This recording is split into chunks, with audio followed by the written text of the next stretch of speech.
Ladies and gentlemen, how you all doing? This is Con Ulrich. Nine Hello, hello, hello. And folks, we are back over here on Orsha North. You can remember we were here earlier this week. Now, Ryan, who are we meeting today on this particular fun day? On left hand side in blue, we have Ginks playing as the Trophy S Hitlerjugend Panzer Division, playing with a Maverick income. Right hand side, we have Manu Militari playing as 26 Guards Infantry with a Vanguard income. Hitler Jugend. I feel like we don't see these guys anywhere near enough. And at the same time, with a name like that, I feel like we see them all too often. Yeah, definitely a real powerhouse back in SC44, but yeah, we haven't seen them a lot in SC2. I think they're a pretty good division from what I've gathered, but they haven't really been out for that long. True. True. Well, again, the big thing they kind of mentioned about the Hitler Jugend over here, so they have the fanatical trait. You can see Yeah, on my screen at the moment, they won't surrender. yeah. So, not surrendering, never giving up, never surrender. That works for Tim Allen in Galaxy Quest and the Hitler Jugend. Not exactly in the to have, and I'm very sorry to Tim Allen for lumping them together, but Yeah, they're very good infantry. That fanatical trait it's such a huge boon because it yeah. means you have to kill them down to the last man, which buys you time essentially. But one thing it does come at a cost, though, is that you have much lower availability in terms of overall infantry numbers, if Yeah, memory serves. yeah. I think you do pay in that regard. But also at the same time, you're a Panzer division. And you're not 5th SS Panzer, which has boatloads of infantry troops, and there might as well be an infantry division. No, these guys are quite good. Mm-hmm. Now we are seeing Meta Militari over here with a couple of Obusier 76-2s on this kind of hillside. One thing I'm not really sure about, though, is why his Su-85 is maybe just a teensy bit further to the front. I think he's keeping it in a reserve position for now, but now would be a good time to move it into a forward position to try and blow up that Panther tank. Because that Panther is a pain. Well, it's a main axis kind of vehicle. I mean, if you take that out, you definitely slow down. Maybe that's why this KV-85 is coming in. Maybe Yeah. not. Yeah, we got... So the Shurmufiki reinforcements in the north and Otomachiki has guard. With 3 squads of peak runs, kind of maybe slightly aggressing onto those guard TPs. Definitely some necessary assistance. Mm-hmm. Ginks bringing in some more infantry to try to take out Northern Town. And it's very close to taking out Northern Town, and he kind of needs to, because this is a 16-8 at the moment. And that's not good. As you can see, Manu has completely taken the central position, those flags, which has given him quite a good advantage. Well, and that's out of control, if absolutely nothing else. Mm-hmm. Big concern here, though, is that with the Otomachikis in that town, they can just buy time. Okay, I'm going to toss on smoke and run. Toss on smoke and run. You're not going to get close to me. Trying to bring in the armored vehicles here to take him out. And they'll be able to do it. Won't be without losses. Not considerable losses, but still able to take out 233, which is more than enough to trade their lives for that.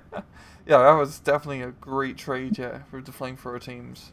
Real great use of smoke and kills another infantry squad. They're really making their money back.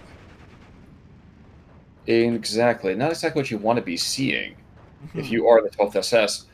But the last couple of squads are going to get cleaned up. But what will be left there? I mean, we have a Panther D, and we're going to have a half-track maybe inside there, and that's going to be about it. Yeah, and the Panther ain't going to help out in the town fight. No, they prefer to have their legs rather stretched over into the wilds, if you know what I mean. Mm-hmm. Interestingly enough, though, we are seeing now 4 squads of infantry being rushed into the fray. The Russians taking a far more Buddhist approach to this, very lackadaisical in terms of reinforcements, which is surprising considering that theoretically they should be having the income advantage here. Yeah, it seems like he's spending it more on armored firepower and airplanes rather than getting a lot of your basic, anti-tank guns, infantry spam out as we usually see with a Vanguard income deck.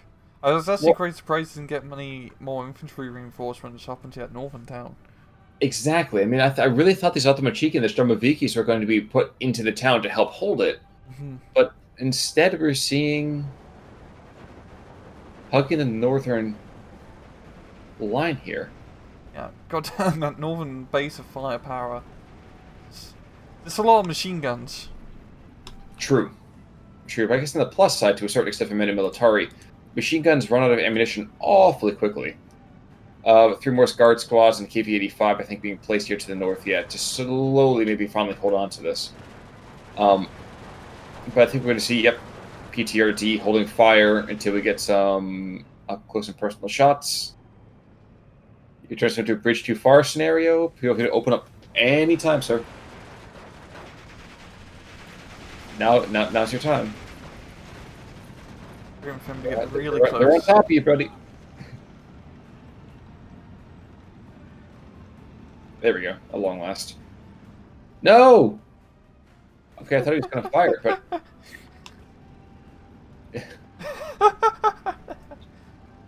I do like how he's got the CQC squad hugging the far northern side here, trying to sneak around behind enemy lines, but he really does need some frontline troops to try and stop his immediate push.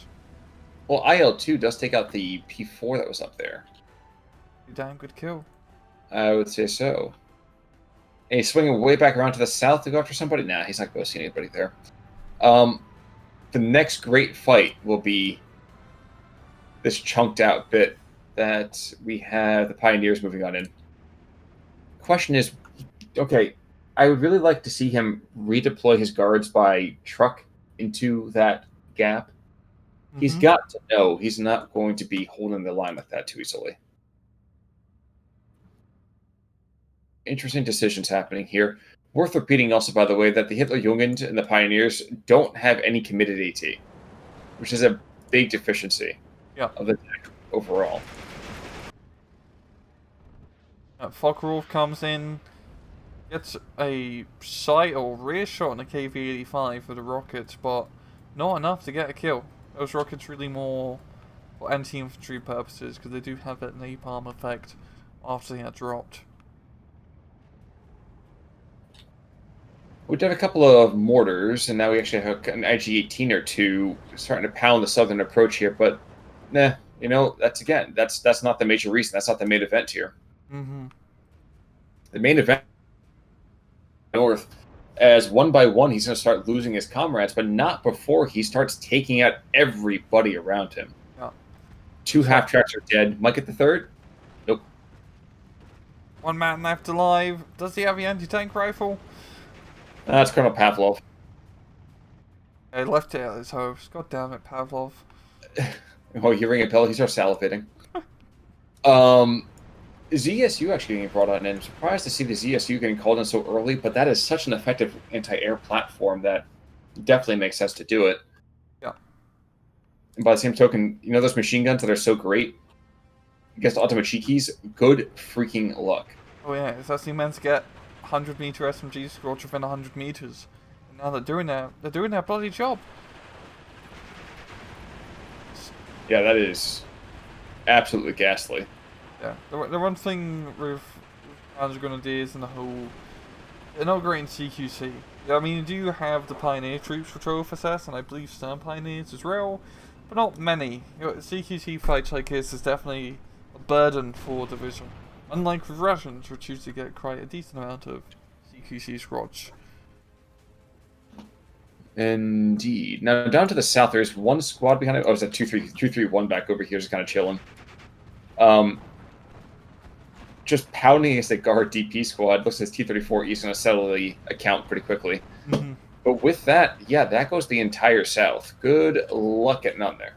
Yeah, if Manu can get some anti-tank guns into that southern forest, he's pretty much set in securing that area. He's got the infantry, the better infantry, yeah, in terms of CQC firepower, as I mentioned before.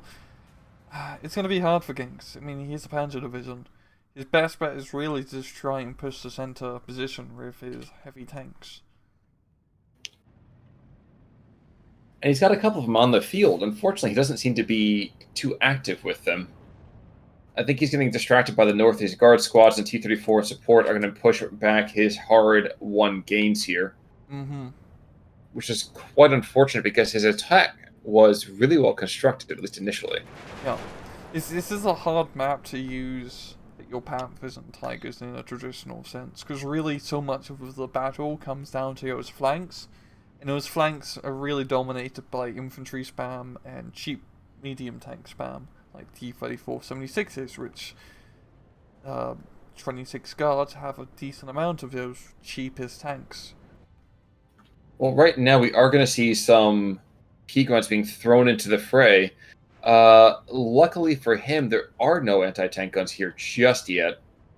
Unfortunately, also for Manu, is that had he put his infantry just about another couple hundred meters west, even with the mortars firing, as this huge infantry column comes on in, they would have been able to do quite a number on it. Oh. And right now, I don't think they'll be able to do anything to it. Two up north, almost knocking out the Panzer Grenadier squad here. And yeah, Manu, he has the northern flank, and he has the southern flank, which is pretty key to running this map, and he's 16-8, he's doing pretty good. Yep, indeed he is. You know, I'm looking at this walking fire from this mortar down to the south. Rather aggressive firing plan. I don't think he's going to get even halfway through it. Mm-hmm. Yeah, I too, as he knocked out the Panther tank here of Strafing Run. Really, I was so focused down to the south. He's going to pay for it with for his temerity, I think. No, ZSU is going to kind of keep him up and running, and I wouldn't be surprised. Yep, there we go. Holy crap! Yeah, that was a good investment getting that anti-aircraft gun. Well, there's two of them now as well. It's the second one being brought into the north. I'm sure they had quite a bit to do with that. Yeah, that's some pretty heavy duty anti-air early on, and we've got another one coming in down south. So the skies are definitely going to be looking red. Well, pardon me as I just watched this Automachiki throw a couple of heat grenades and get absolutely pounded into dust. Oh yeah, yeah. That southern assault is... That's a lot of infantry. I mean, if you don't have the quality, you might as well bring in the quantity of Panzer Grenadiers to try to assault that hill. The interesting thing about it, though, is that while he being the Automachiki squad, got taken out, he slid up the entire thing. T-34 is going to rotate to completely shut down the road. And other than that, he also took out a squad of those fanatical troops. So Yep. How can you hate on that? He held his ground for the motherland. True.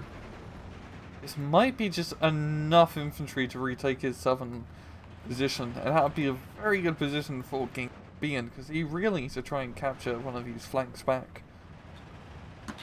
True, but not if he's going to get this kind of concentration of with these Automachikis and guards sitting right behind them. Yep. And his mortar is out of ammunition. And that's the thing, yeah. And I believe, at least we're getting a Comparati coming on in here, so I like that. Ooh, takes out the T-34E. Oh, nice. But the infantry is falling like 10 pins. Once they get pinned, it doesn't matter how fanatical you are. You don't fire back. Nope. And I think with the Sharoners coming on in, that's going to be more than enough. If nothing else, it'll retard the progress until more troops can be brought on in. It's getting one of the half tracks into firing position, which will definitely give it a bit of firepower, never mind. But the other half tracks deciding to take a little bit of a detour. And, well, half tracks are lovely, but so are anti-tank rifles. Well, now this SDK have said the 251 Mark 7. Mm-hmm. And he's going to die so quickly, which is such a shame. Oh. You never see this guy, and he's going to go down almost without anything, really. I know. It's such a cool gun. Well, here we go. IL-2 comes in. Doesn't even have to shoot. In fact, no, he's going to make a gun run on the Panther. Ooh, this is super important. Up north we have an old friend of ours, Khan. Master Wittmann. Okay, so does he make it to phase C? No. That's my bet right now. He's gonna die in 5 minutes. You're probably right there. IL-2 makes a run on the south on that Panther. And luckily, he does not see him. Lost line of sight, just in the nick of time, keeping that Panther alive for now.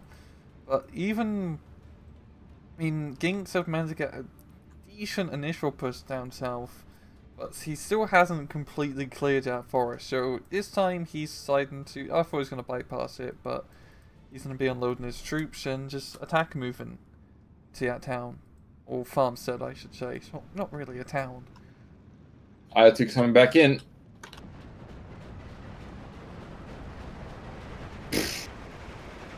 He fires 26 shells into that Panther. Panther is quite messed up. And I imagine this IL-2 might potentially buy it. The Focke-Wulf is right on him. There we go.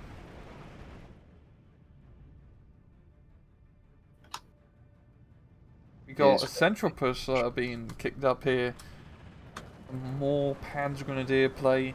It's actually going to be trying to take that flag where the Okomanchiki is, and this would be a really good position for Ginks. There's not really much in the center, and that could be two very easy flags that he can capture. True. It's entirely possible. I would caution to say, though, there was still a couple of KV-85s and a M42 engaged and take out the 233, so that's very quickly killed. He's also made the mistake of moving his IG-18 and Pack 40 off the hill. I think it's probably like a click error because he's just attack moving into the farmstead. So that's not good. You kind of want to be under the cover, forests and trees and all of that. But even then, they keep back the KV-85. Yeah, for the moment, true. For the moment, and I think you're right. We're going to see an attempted rupture in the center here, but all Manu's got to do is hold off another 3 minutes. Yeah. And I think he can do it. I really think he can do it.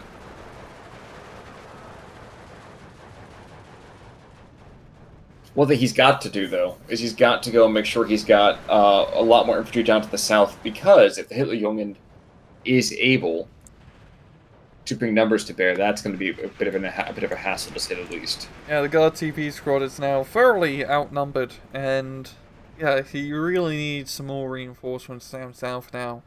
Only having 3 squads here is not going to be enough.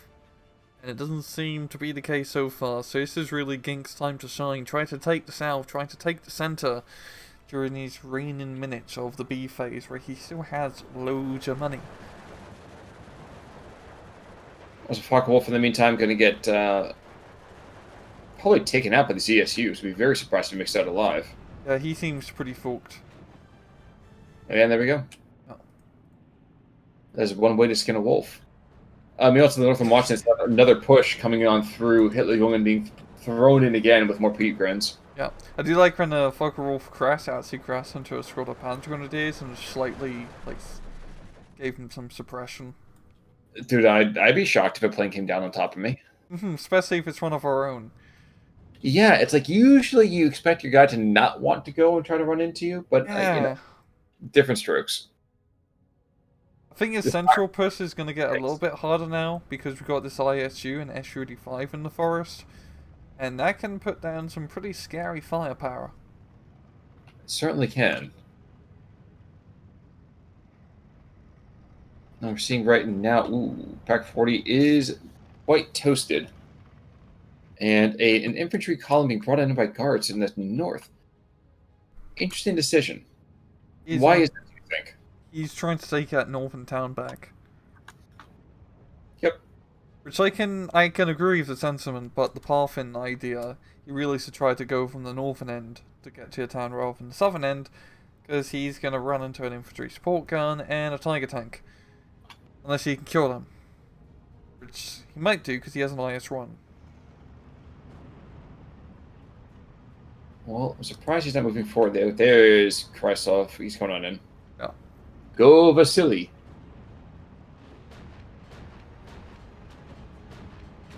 Not for nothing, I really need to do a lot more research into the particular aces that are in here other than Mr. Vittman. Yeah, same here. I have no idea who these guys are. Final seconds of Phase B before we get to Phase C, and Vittman is surprisingly alive. I know, right? I think if Ritman survives for 5 minutes, you should get a Steam achievement. Yeah, maybe we could hard code that in somewhere. Guard keeps being brought on in are actually able for the moment to get on through, but I don't think it's because of their own particular gumption. It's more just like raw damn luck. Yeah, and just Manu has a really nice base of firepower on that hill now, and that's gonna give him enough cover to get into said town. And the fortunate thing, though, is they're not able to actually engage that tiger with any kind of consistency. Yes, we have a couple of shells going way down range, but then they start shifting over these SMGs. Mm-hmm. Ooh, another IL-2 goes down. Did they nerf the durability of those? No, I think it's just the Focke-Wulfs have a crap ton of guns. Because they got, the Focke-Wulfs have like, what, 4 20 mils? And 2 machine guns? So, yeah. So, yeah, that thick armor ain't gonna save you. You know, forgive me, but there's a P4 and a Tiger, and, you know, Vitman over here. Take us a KV-85. Guys, adjust your fire. There's a more primary target here. It's starting to get a little bit of a tank battle here across the center. Mm-hmm. And Whitman is probably going to come out looking rather ugly on this one. Mm-hmm. Yeah, fortunately, in 26, it's not a great tank division. They got a lot of heavy armor with the KVs and IS runs, but not a whole lot of actual firepower. Really, the big heavy hitter is the SU-85, but that's a pretty easy target to kill, all things considered. Mm-hmm. Yeah, now, Manu's going to realise that discretion is a better part of valor, and decide to fall back, which is definitely the best case. With 26 guards, you really want to use your tanks in a defensive position, mainly as infantry fire support more than anything, especially if the KV runs. Well, and right now, too, he's got to hold up for 3 minutes, and that's the ball game right there, so... Yeah. I think he can do that. Well, I was going to say, Ginks definitely has potential to come back, but the flag that he's got to take has got to be that one in the town. Yeah. I mean, he just needs one flag, and looking all over the map, the town is going to have to be it, I think, or maybe at Farmstead just south of the northern town. But he doesn't have any extra infantry, he just has lots of tanks. And tanks are cool, they're really cool, especially if you're a Panzer Division. Surprise, surprise, a Panzer Division will have Panzers. But nonetheless, what I'm ruffling on about is that you need infantry to take the positions. He's finally doing that. Scout Panzer is going to be one shot, one kill. Oh, damn, that was close. Yeah. And in a straight up fight, the Ag Panzer does have a pretty good chance to get to SU-85. Mm-hmm. Slow armor coming in real handy here, and takes him out. Last couple of minutes, though, unless something magical happens, and I don't know that I'm really seeing any kind of miracle that would see our, let's say, German brethren coming out ahead. Yeah, it's going to come down to his town assault. And he does have the fire support here. He's throwing in everything, throwing in Rickman and the Panzers. He's got the Panzer Grenadiers coming in. He needs to capture his place, and he only has a minute and 25 seconds to do so. He's going to get bogged down. There's no way in hell he takes this. Two trucks down. Oh no, unload, unload! Eject, Ricky, eject. I think you're right. I think he's going to be a little bit bogged down, yeah. And that's the unfortunate thing. Again, like you said, the armor has been so excellent over here from Ginks. Mm-hmm. The infantry play has just been a touch underneath what it needed to be. Yeah. And as we know from pretty much all bloody SU2 1v1s, it just comes down to infantry spam, guys. Just take as many Strokies or Panzer Grenadiers or whatever you can get in huge numbers. As many as you can. Because that's all you need. Just throw them in the front line. They're going to be your recon. They're going to be your ground takers. And yeah. And they're going to be your meat shields. There's a reason we have them. There's the reason they're called PBI. Poor bloody infantry, not poor beautiful infantry. They're meant to get close. They're taking Yes. a flag, but he just. I mean, the 2-3-3 in Tiger Fura. I mean, they have enough firepower to kill Cherno, but Cherno's hidden. They can't do anything about it. True. True. And now we have one thing as well. We have that guard DP who can't be seen either. Mm-hmm. But well done to Manu. Yeah. Had the game gone on in maybe another 5 or 10 minutes, he probably would have been pushed. But he Yeah, right now. I felt like Ginks was starting to pull back or pull into it a bit more. It was somewhat close and actually taking some territory, but really bled too hard too early. Oh, Ayutolov over here, a couple of kills. IL2, several kills. I mean, you're not seeing outside of that one infantry squad anything too amazing. In fact, I think that was the hero man who took out 3 or 4 half tracks in the southern I think so. complex. And Yeah, losses. it was just slowing guys down. Mm-hmm. Whitman actually got 2 kills and a Cherno squad. He survived the entire match. Yeah, exactly. It's surprised to see that both hero units actually survived. You know, and the Russian one was brought out immediately at the start of the match, so good on him. Exactly. Just shocking. Really, really shocks me to know that it's possible to keep hero units alive. I know. But hey, any final thoughts for today? None this week, no. Okay, folks, in that case, then, until next time, remember to always tip your waitresses. But until next week, I'm Con Ulrich. I'm Angry, take it easy.